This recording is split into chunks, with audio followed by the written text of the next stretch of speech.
Right, a couple just things that I'm to go over here.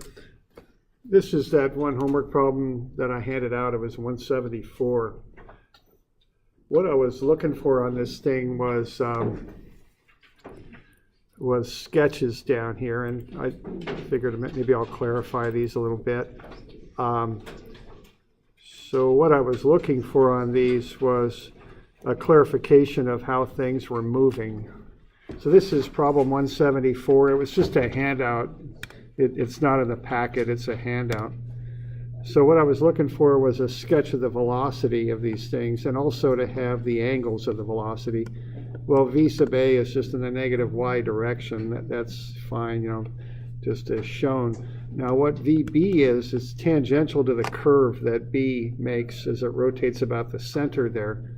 So if you go parallel angles, that's 40 degrees, and then if you take 90 minus 40, that would be 50 right there. So that's what I was looking for on VB.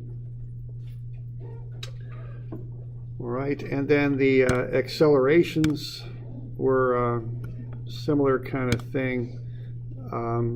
So there's the acceleration of A, and here's the tangential acceleration of A, or excuse me, of B.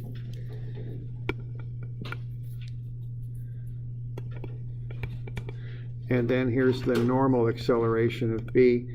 And once again, you've got parallel angles in there, so that's 40 degrees, and that'll leave 50 degrees up there. So that's what I was looking for on this little bit to fill in.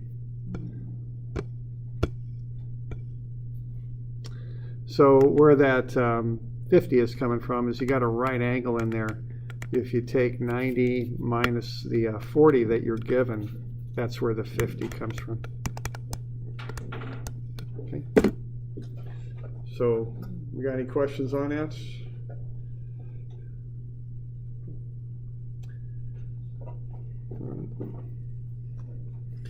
So that's just a little bit on that, just to clarify that one homework problem and some of the comments I might have made on it.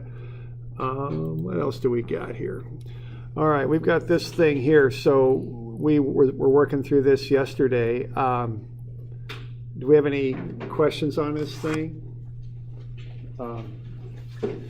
There's different ways you can go ahead and solve it. I mean, regardless of how you do it, you want to set up an equation that relates this stuff together, I think. So we went over a little bit here that the initial energy was 413.44 or thereabouts. So I think everybody got that all right. Are there any questions on that? We're assuming that the bottom of the slide there is datum when we come up with that. All right. And the way I would suggest doing this is to come up with a total coefficient times mu that will tell you what the work is. I would leave the coefficient, or excuse me, leave mu as just a variable, and just find the numerical value to put in front of it. So I would just say I have my initial energy, 413.44. I'm going to take away the work. Okay, so that's some number there times mu, and that's going to equal 1/2 ks squared. All right.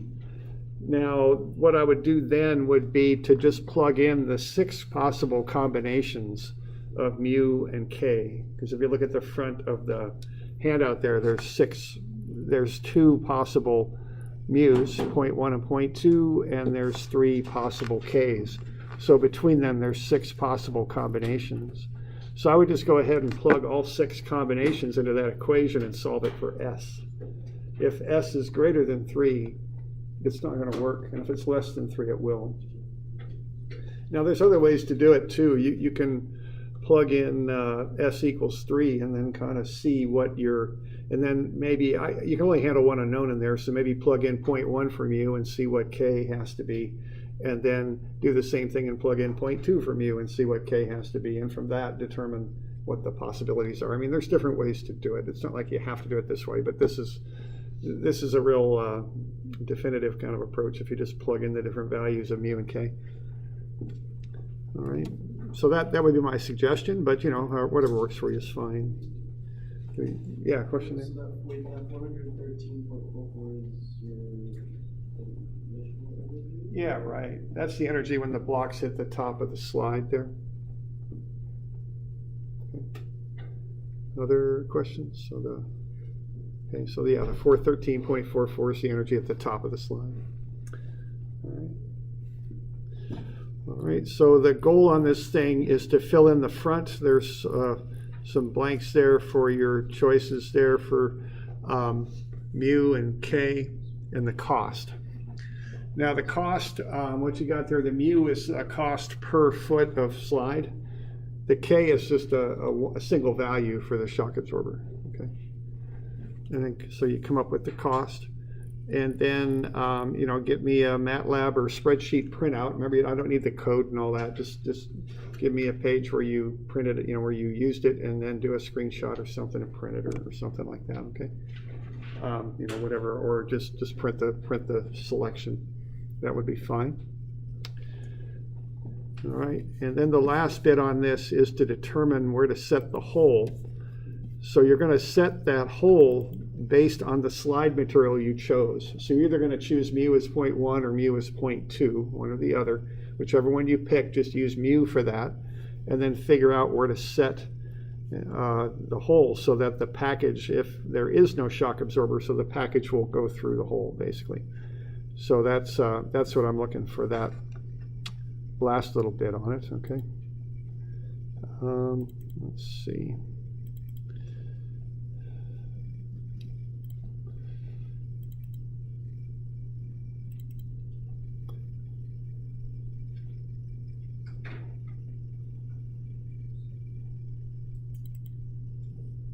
Darn it, that's not going to work. Do that.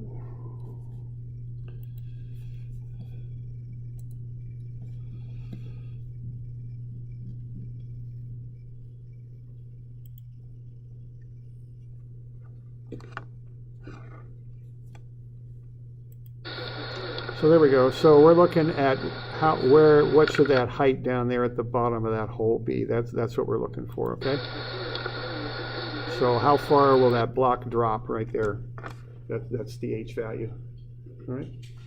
So I don't think you're going to do a complete work energy on that one. This is obviously a work energy problem, but the last little bit is the block flies through the air. I don't think I would use work energy on. I would go to a different method.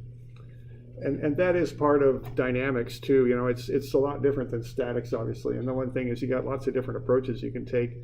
And part of it is knowing which approach to use for which type of problem. Okay.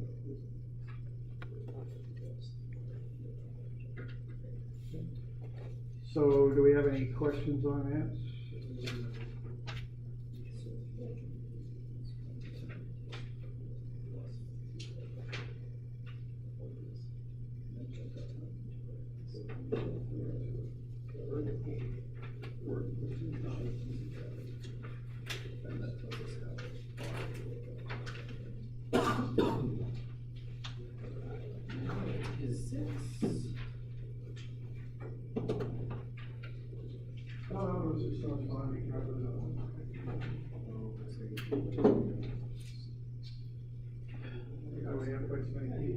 Just want somebody to work with. This will be shorter, so I might just maybe 15 minutes on this, okay?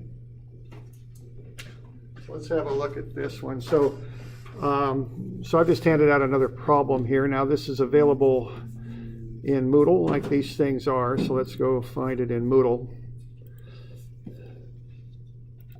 All right, so we're doing the homework pumping problem. And also there's a typo. The volume there of a cone is not 1/3 pi r cubed h, it's 1/3 pi r squared h. So that should be r to the 3, it should be r to the 2.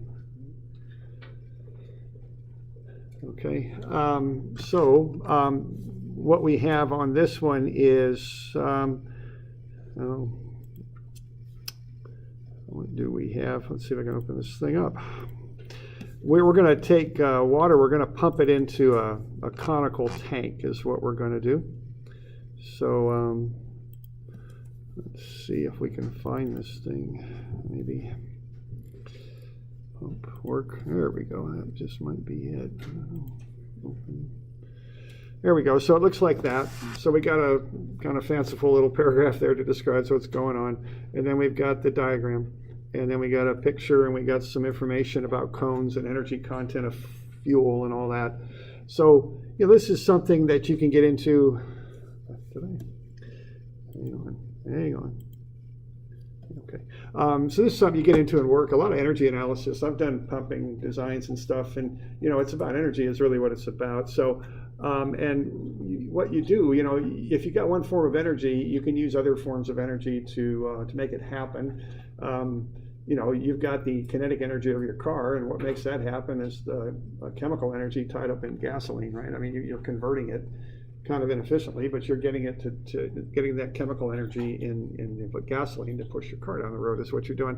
Similar thing here. We're going to use some diesel fuel, and we've got to make some quick decisions here to figure out how much fuel we're going to use. All right, so what's going on here is, what do we have? We've had the big subduction Cascadia earthquake here, and so we don't have any electric power right now. And you're on the emergency generator crew. And we've got this elevated tank down there near Queen and Pacific. I don't know if you've ever driven past there and seen that cyclone air cleaner there. There it is. And we've decided to use that for a water tank, okay? Which may not actually be the best idea in the world, but that's what we decided to do.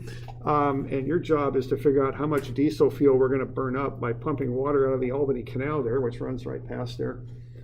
Across the Pacific right near Queen, and we're going to pump water out of that up into that tank, and we want to know how much diesel fuel we're going to use doing that. Okay,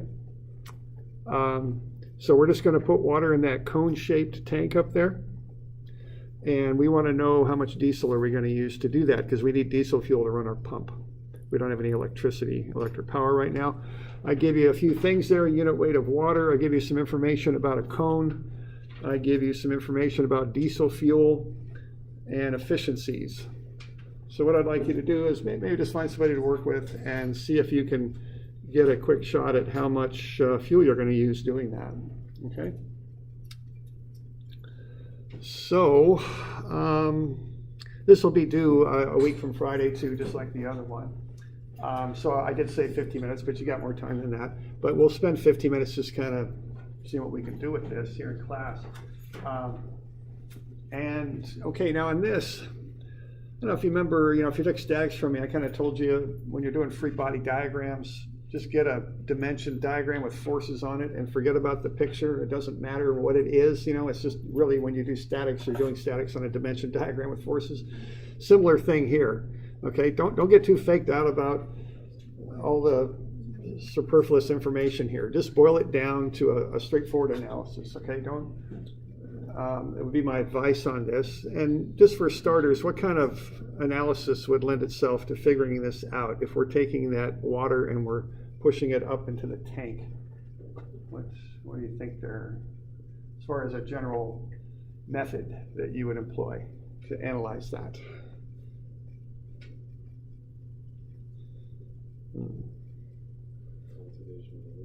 Yeah, I think we're on energy because the water weighs something, right? And that's a weight, that's pounds, that's a force. And what are we doing with the water? We're lifting it, okay? So you're taking that weight and you're lifting it.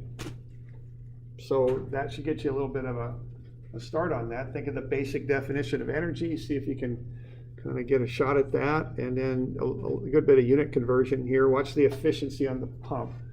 Fuel isn't really, that efficient. Burning things is usually not a real efficient energy transfer method.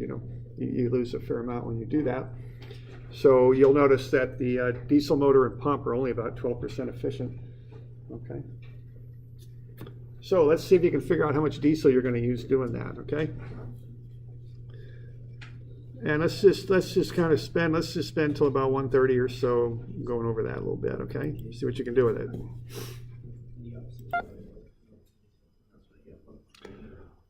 All right, so kind of the deal on this is going to be a work energy approach. Not sure what happened to my graphics there, but they're not doing too good, are they? All right, and so when you're doing work energy, you want to think about what energy is. It's in the imperial system, it's foot-pounds. So think about what your pounds are and what your feet are. Okay, and once you get the concept of this, the calculations are pretty straightforward. You need to find the energy that water has after you've moved it, and then relate that to what your pump has to do, and then watch the efficiency a little bit. Again, I'm really not sure what's happened to my graphics here. Let's see. Should I take that out? That's looking pretty good there. Okay, and then watch your efficiency and just kind of do a pretty straightforward work energy analysis on that. I think we'll get that for you. All right, so any questions on that? I want to cover a little bit of stuff here in class yet. I just want to get you to start on that. We got any questions? Okay.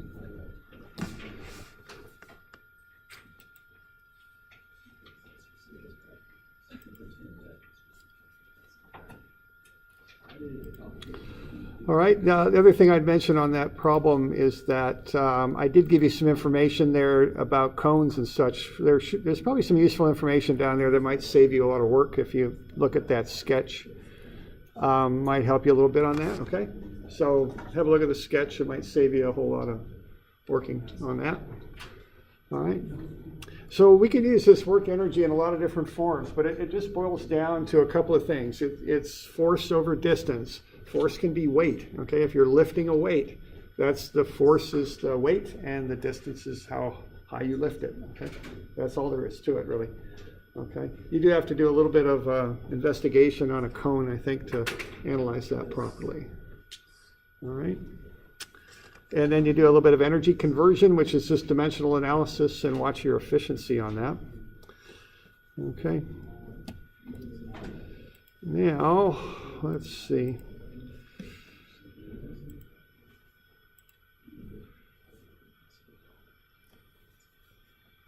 All right, so let's, why don't we kind of move on to the next one here then, and the next one's going to be momentum and impulse.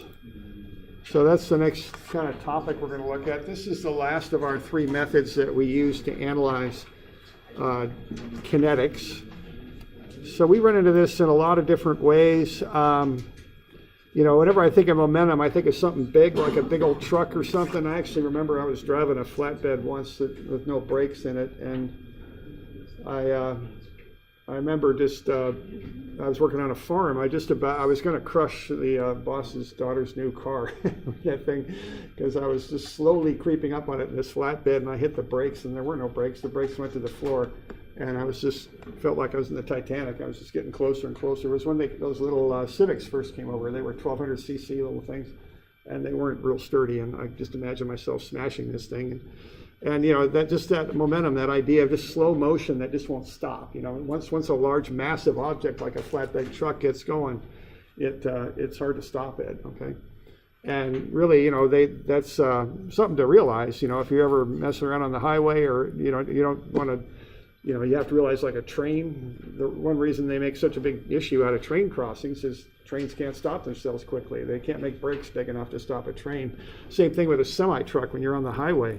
You got to give those semi-trucks some room, right? Because they just can't change speed quickly because they're so massive. All right. And when I think of momentum impulse, I think of playing pool too, right? It's a good practical application of momentum impulse. So where this comes from, and actually the trick, if you're ever driving a flatbed with no brakes and you're creeping up on a car and you're about to smash it flat, the thing to do is just to turn the ignition off, let the clutch out. Although I don't know if trucks even have clutches anymore, but just turn the ignition out quick, and you'll drift pretty quickly to a stop, hopefully before you smash the truck. That's what I did, or the car. That's what I did, and it worked out. So that's good. So okay, so here we go. So what we're going to do here is we're going to start with F equals ma, and this is very much related to momentum. And we're going to work with the definitions of a. It's dv dt. We're going to bring the dt over, so the integral of f dt is m dv. Now we've got differentials in there, dt and dv, so we'll integrate to turn them into variables. We'll integrate from t1 to t2 and from v1 to v2. Now, this will work for any variety of functional relationships between f and dt, f and time. So we just leave that as an integral because we don't really, we haven't specified what the functional relationship is, so that's just an integral, and that'll stay as such. But if the mass is constant, it can come out of the integral on the right. And the integral of dv is this v. So when we plug in the limits, we get the integral of f dt is mv2 minus mv1. And we can add mv1 to both sides of the equation and get kind of the standard momentum equation here. The initial momentum, which is mass times velocity, plus the integral of f dt, and if we got more than one force there, we might have to take more than one integral, so I got a summation sign out in front of that, is equal to mv2. That's the final momentum. Okay, and that's the basic momentum equation. It comes right from F equals ma. And when you're using that basic equation, often it works in situations that are similar to F equals ma. So if you can analyze something with F equals ma, you can also use this momentum impulse analysis. So mv is the momentum and f dt is the impulse. Now, you might be a little concerned with the units, but they work out. And so I'll just show you they work out once. And then from then on, as long as you're in standard units, kilograms, meters, and seconds, pound, feet, and slugs, and seconds, things will work. And newtons too, I guess. So as long as you're in one unit system and you're using what I call the standard units, things will match. Because MV is kilogram meter per second. Okay, which that's momentum. Impulse is force times time, which is a Newton second. Now, what a Newton is, based on F equals ma, is a kilogram meter per second squared. So a Newton second is a kilogram meter per second squared times second. That's a kilogram meter per second, okay? So those units match. So as long as you're in what I call standard units in either metric, which is kilogram, meter, newtons, and seconds, or imperial, foot, pound, slug, and second, things will work out. Okay? You don't need to worry about the units.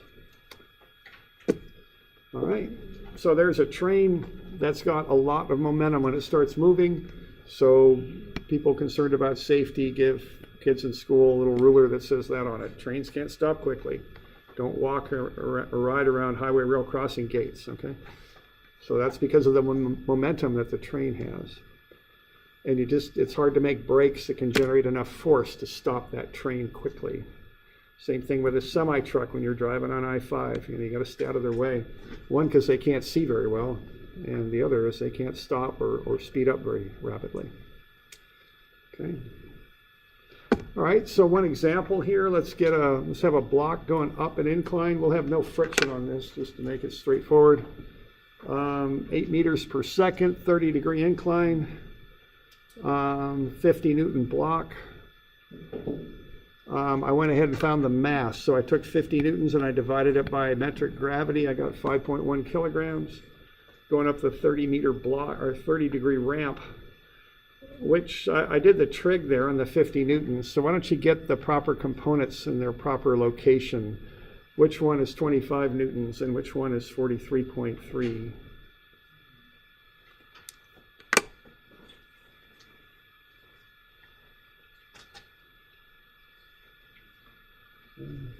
So just kind of get used to doing this stuff. We run into ramps here sometimes, so we like to be able to get those things pointing in the proper direction. So which one goes which way?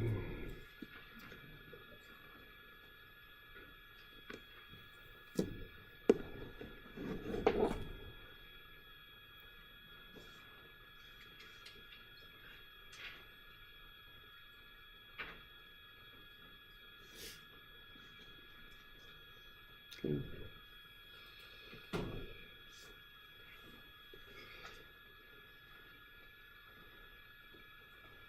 All right, so the general rule on this, when you got a block on a ramp or anything on a ramp like that, you go cosine ramp angle. That gets you the component of the weight that's normal to the ramp. So weight times cosine ramp angle gets you 43.3. That's normal to the ramp, so the 25 is parallel to the ramp. So what's providing our impulse here is the 25 newtons going down the ramp. And that's the impulse. Now, this type of analysis is a little different than work energy. It's obviously it's a lot different, I guess. But the one thing, see, when you're doing work energy, that does not cause work in the way we handle it, because the way we handle it, that gets covered in potential energy. So we don't bother showing that when we do work energy analysis. But in momentum, it does cause an impulse. So we want to remember that and kind of keep that straight, that component there is covered under the potential energy when we do work energy analysis. So we don't bother with it But when we do impulse analysis, we do include it because that's what's providing the impulse. All right. So we just set it up. We got the mass times the initial velocity, which is 8 meters per second, minus the impulse force, which is going parallel down the ramp. 25 times the unknown time is the final momentum, which is 0. Solve for the t, it's 1.63 seconds. So we could go ahead and work that out. You can also do this with F equals ma pretty quickly too, right? Use the 25 newtons in the mass, get the acceleration, and use v equals v0 plus at. You could do that too and solve this just about as quickly. Okay. So being as this momentum approach comes from F equals ma, it can be used to solve similar problems in similar ways.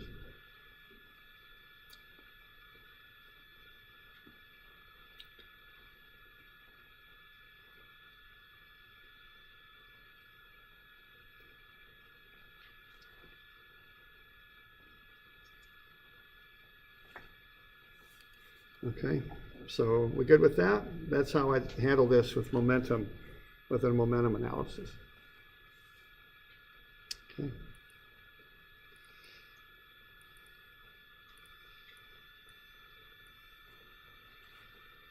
All right, let's say we've got a little plane here, remote control plane, actually a big one there. Let's analyze this. Let's say we got an initial velocity of 24 meters per second. And we're going to apply a force. The force increases with time. So let's see if we can find the velocity when t is 6. All right. Now what I would notice about this one is the force varies. All right. 2t cubed. So being as it's that way, I'd have to integrate it. So I got mv1 plus f dt is mv2. What I've got is I got the mass times the velocity, and I'll integrate that force out. So I'm going to want the integral of 2t cubed dt, start at 0 and go to 6. And that's going to equal the mass times the final velocity. So a little bit of integration there. Integral of 2t cubed, I think, is t4 over 2, right? Yeah, I think so. So take an integral of 2t cubed, you'll get t4 over 2t4 over 4, which is t4 over 2. Plug in the 6 and the 0, the two limits, and you'll get that impulse is just 648. So you'll see a small increase in velocity up to 28.3. Now, once again on this, you could just as well, if you wanted, you could find the acceleration caused by that force and then do v equals v0 plus at. You could have solved it that way too. So when you involve impulse and momentum, quite often you've got the same, it's just as easily done using F equals ma, right? It's just an alternate way to do it.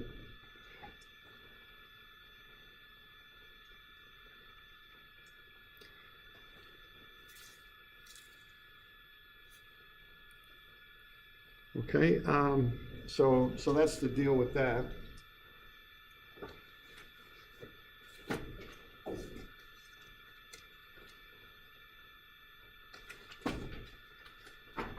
Now you might wonder, well, why are we even studying this if we can do F equals ma all the time? And the answer to that is you can't really all the time. Really, when I think of using momentum and impulse, what I think about are a couple of things. One thing is collisions. Okay. Momentum can be used in a collision, and that's probably the most common time that I do that, is when I have some collision of some type. And the important thing to remember about this when you analyze collisions is that momentum is a vector, okay, and you have to handle it like a vector. So, and this will relate to your homework just a little bit, which is why I'm mentioning that. Okay, so if you've got two pool balls there, the important thing to remember if you're doing a momentum analysis is that momentum is a vector.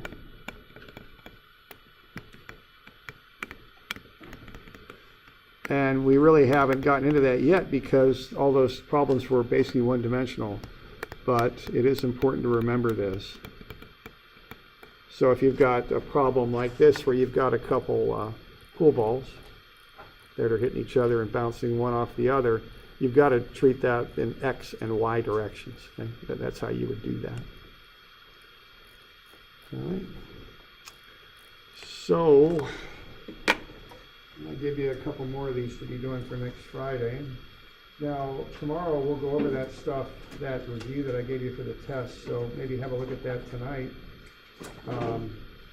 But for next Friday, I've given you just these two handout problems, and I'll give you a little bit more here about 231 and 2.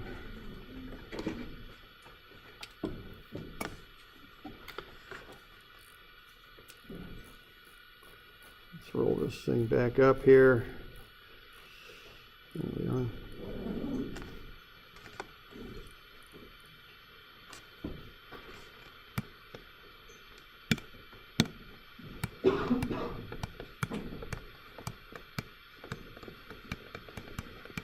It's Friday the 8th, I think it is. Okay. And we got our test coming up on Monday, so keep that in mind too. Okay. All right, so we'll call it good. Oh, and also, I guess the other thing that's due Friday is that handout, the pump handout that I just gave you.